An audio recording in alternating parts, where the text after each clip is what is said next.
But I do know this message, and the deal is it all started in the Garden of Eden with Adam and Eve. I call it the Adam and Eve debacle. That's funny. That's what I call it. Because God sits there and he creates a creature of purpose. For what purpose? I don't know. I can guess though. I see God sitting there creating the universe. And I see him looking up. I see us looking up and thinking, that's a lot of work. That's a lot of things to do, isn't it? So I might want a creature that I could create that maybe could help me with all that.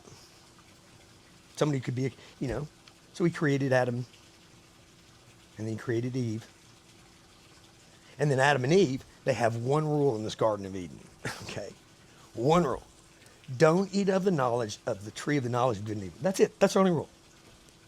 See, but I don't think it's really a fruit. I think it's more about sight, you see. You know, what you can see. I'm blind, but now I see. That kind of thing.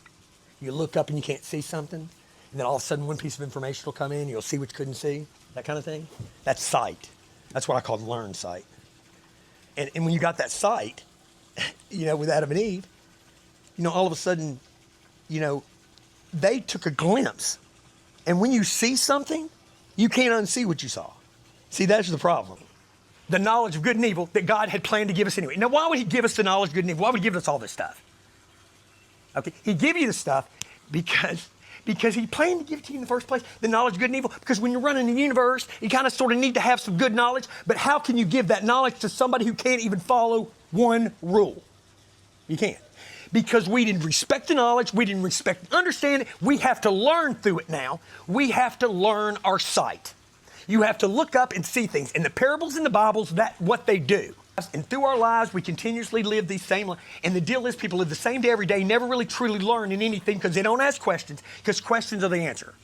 See, when you ask questions to God, let me first tell you, if you get an answer that's complicated, it's not from God. That's the first thing. Second of all, simple, it's God's, and he brought it to you. He answered your question, and you might not like the answer. Maybe you do, but the deal is you still saw something you couldn't see, and you've walked through it, and you've grown because of it. It's all about growth.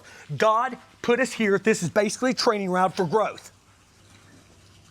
You need to open your eyes and open your perception to understand that we don't have all the information. I don't have your answers. I'm sorry. I probably don't. My questions may not be yours. My answers may not be yours.